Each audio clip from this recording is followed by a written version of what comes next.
y'all, welcome back to my channel. If you're new here, my name is Stephanie and I appreciate y'all stopping by. Today I'll be showing y'all how I made these 6 Kirklands inspired Easter decor dupes for a fraction of the cost. I hope y'all enjoy the video, and if you do, please give it a thumbs up and be sure to hit that subscribe button if you haven't already. Let's go ahead and jump into the first DIY. For this project, I used one of the white foam boards from Dollar Tree to make the box for the centerpiece. I cut out a piece that was 13 inches long and 5 3/4 inches wide for the bottom. I cut 2 pieces that were 5 3/4 inches long and 4 inches tall for the 2 side pieces. Then I cut 2 pieces that were 12.5 inches long and 4 inches tall for the front and back pieces. I used hot glue to attach all the pieces together to form a box. I started by hot gluing one of the side pieces to the end of the front piece. Next, I attached the back piece to the side piece so that the side piece was flush with the end of the back piece. Then I attached the other side piece to the other end of the front and back pieces, making sure it was flush on each end. Once I had the frame of the box, I used hot glue to attach the bottom piece, making sure that it was nice and flush all the way around. Here's how the box turned out. I used some 1/2-inch sisal rope that I picked up at Harbor Freight to completely wrap the sides of the box. If you don't have a Harbor Freight, Walmart does have sisal rope in the tool department. I started at the back side of the box and used hot glue to attach the sisal rope around the box all the way to the top, and then once more around the top to hide the edges of the foam board.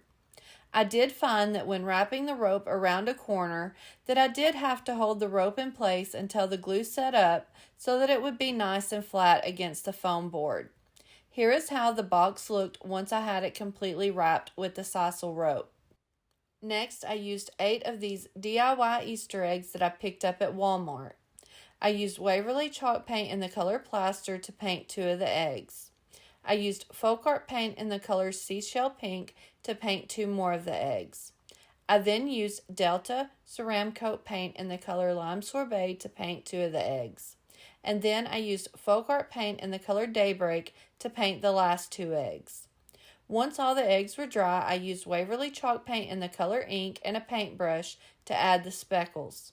I put some of the paint on the brush and then used my fingernail and rubbed it across the tip of the bristles so that the paint would splatter on the eggs to create that speckled look. This is messy, so I recommend using a glove and to not put too much paint on the paintbrush to avoid large splatters. Here is how the eggs looked once the speckles were dry. You can see where I had too much paint on my brush and it caused some extra large speckles. Next, I took 8 skewer sticks from Dollar Tree and very carefully pushed the pointed end into the bottom of the eggs. This did not take much, just a little bit of pressure and some gentle twisting. I used 3 of these cylinder glass vases from Dollar Tree and placed them down inside the box. I cut up 3 of the floral foam squares from Dollar Tree and placed them around the vases to help hold them in place. To create the arrangement, I used 5 packs of the lamb's ear floral picks from Walmart. These come 2 picks to a pack. I cut each of the picks down and placed them around the glass vases. I put 5 on the front side and 5 on the back side. Here is how it looked once I had all the lamb's ear in place and fluffed up. Next, I took one of these berry picks, also from Walmart, and cut it apart and removed the yellow fern pieces, then arranged the pieces into the lamb's ear, using a picture of the Kirkland's piece as a reference. Here's how it looked with the berry picks in place. Again, using a picture of the original piece as a reference, I cut down the skewer sticks on the eggs and placed them inside the arrangement with a white, yellow, green, and pink egg on the front side and on the back side. I did reverse the order of the color of the eggs on the back side of the arrangement so that I did not have 2 of the same colors side by side. Then to finish up this project, I added a couple small pieces of floral foam in the bottom of the vases to elevate the candles and placed some cream-colored candles inside, and this dupe is finished. I'm thrilled with how this centerpiece turned out. I think it's gorgeous and looks very close to the Kirkland's piece. Here is a look at the Kirkland centerpiece and my centerpiece. This one did cost a bit more than the rest of the dupes in this video, but it was due to the prices of the florals. Moving on to the second DIY. For this project, I used one of these decor signs from Dollar Tree. This one is from fall, but they have them for every season.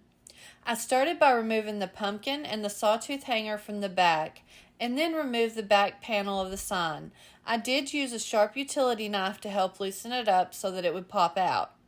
Next, I sanded down the frame and removed the paper from the back panel and sanded it down as well so that I would have a blank slate.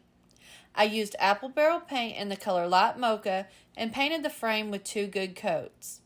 Once that was dry, I took Minwax stain in the color golden pecan and went over the paint on the frame to darken it up.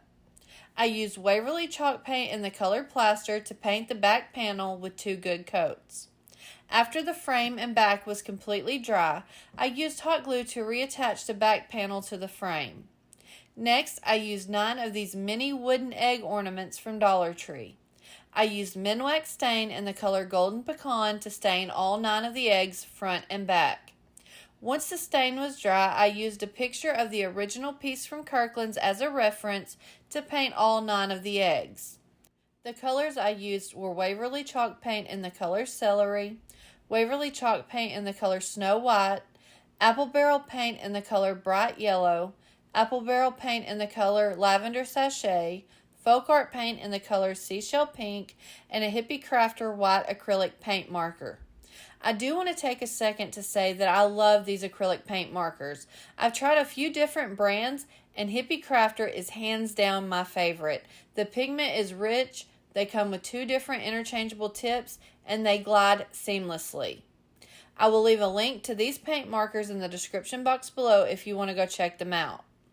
Then, to finish up this project, I used a picture of the Kirkland's piece as a reference and placed the eggs on the sign in the same order and used hot glue to attach them to the sign. I'm really happy with the way this tabletop sign turned out. Here is a look at the Kirkland's piece and my piece side by side. It only cost me $2.06 to make mine, and I don't think that's very bad at all. Let's move on to the third DIY. For this project, I used 10 of these DIY Easter eggs from Walmart and 8 of these smaller foam Easter eggs from Dollar General. I used folk art paint in the color Daybreak and painted 2 of the large eggs. I then used Delta Ceramcoat in the color Lime Sorbet to paint 3 of the large eggs. Next, I used apple barrel paint in the color Cloudless and painted 2 large and 2 small eggs. And then I used folk art paint in the color Seashell Pink to paint 3 large and 3 small eggs. Finally, I used apple barrel paint in the color Bright Yellow to paint 3 of the small eggs. Once I had all the eggs painted, I used Waverly chalk paint in the color Ink and used it to speckle the eggs in the same way as I did in the first project. Next, I used one of these roses from this pick that I got at Dollar Tree. I used apple barrel paint in the color Royal Violet and painted the rose.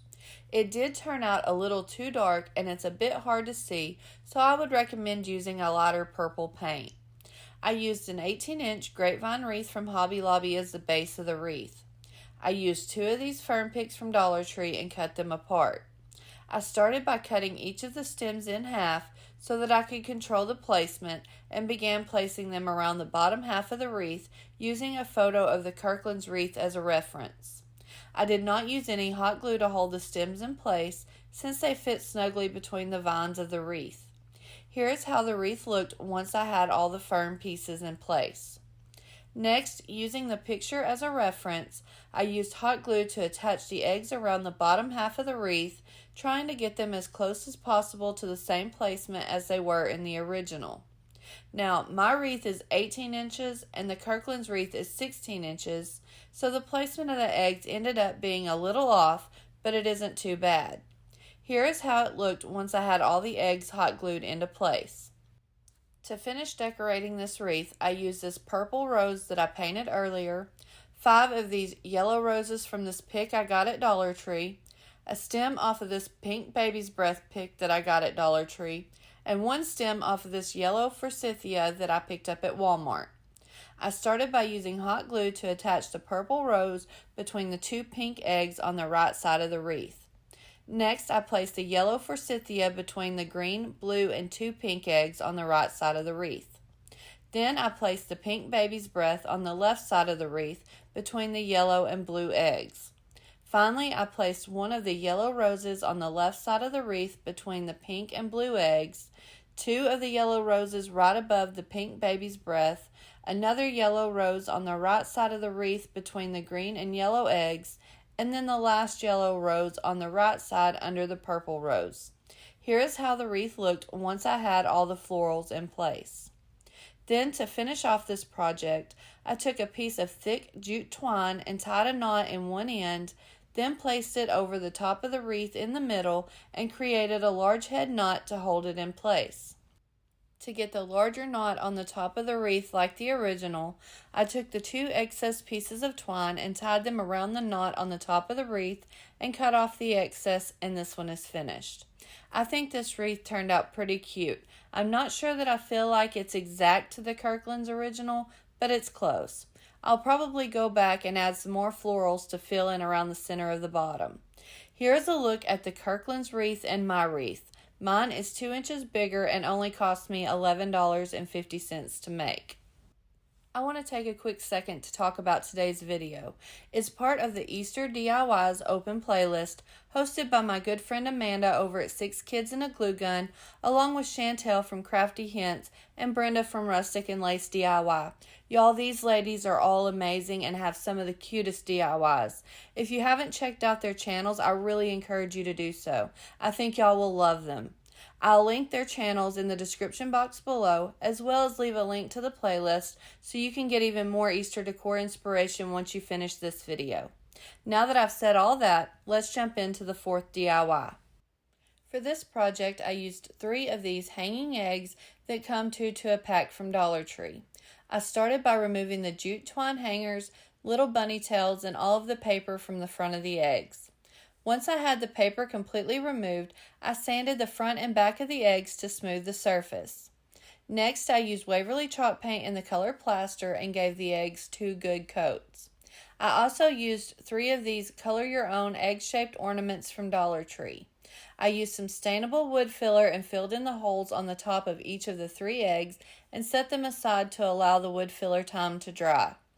Once the wood filler was dry, I sanded it down so that it would be nice and smooth.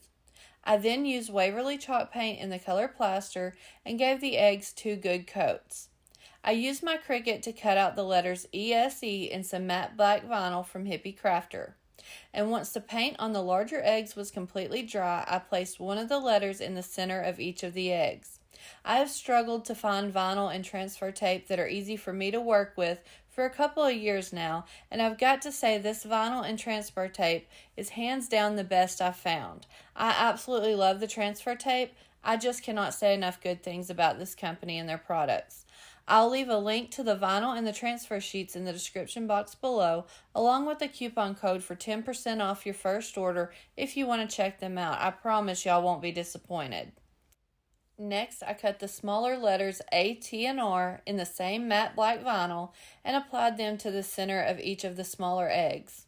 I used a photo of the Kirkland's piece and traced out the shape of each of the bunny ears onto a piece of plain printer paper to create a template. To make the ears, I used some soft tie wire.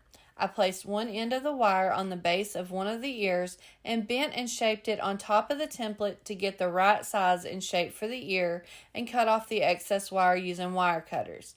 Now, if you cut off a smaller piece of the wire, it's much easier and quicker to shape each of these ears.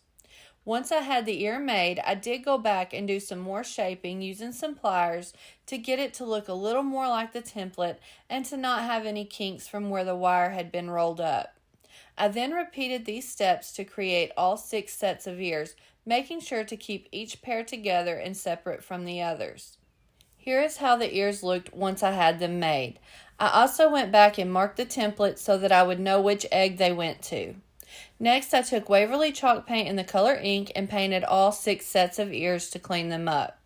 I used hot glue to attach each set of ears to the appropriate egg.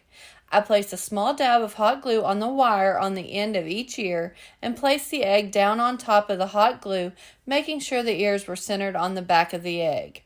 Once the glue had set up, I removed the egg and ears from the template and applied a generous amount of hot glue to the wire on the back of the egg that was making contact with the wood for added security.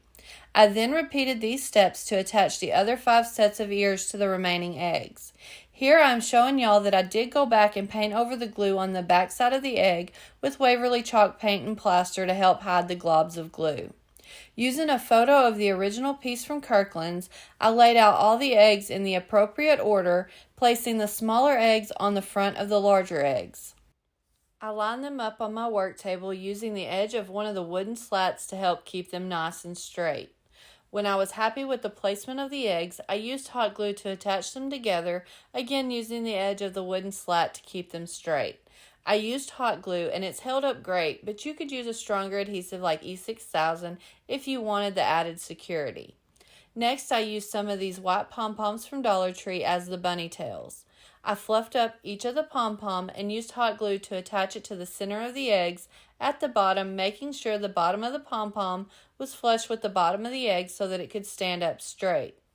Then, to finish up this project, I took 3 of the tumbling tower blocks from Dollar Tree and painted them with the plaster chalk paint and hot glued them to the back of the 3 large eggs, making sure they were flush with the bottom of the eggs so that this piece would be freestanding on its own. I am absolutely in love with how this project turned out. It's almost exactly like the original, except for the fact that I used plaster colored paint over a stark white paint for the eggs. Here's a look at the Kirkland's piece and my piece. I love it and it may be one of my favorites from today's video, and it only cost $3.79 to make. Moving right along to the 5th DIY. For this project, I used one of these 24-inch by 30-inch stretched canvases that I got in a 2-pack at Walmart. I used Waverly chalk paint in the color ink and a foam roller from Dollar Tree and painted the front and sides of the canvas with 2 even coats. Next, I used my Cricut in Design Space to create a large vinyl decal that was similar to the Kirkland's canvas, using it as a reference, and cut it out in some white permanent vinyl. I then arranged the vinyl on the canvas so that it created one big design and applied the vinyl to the canvas.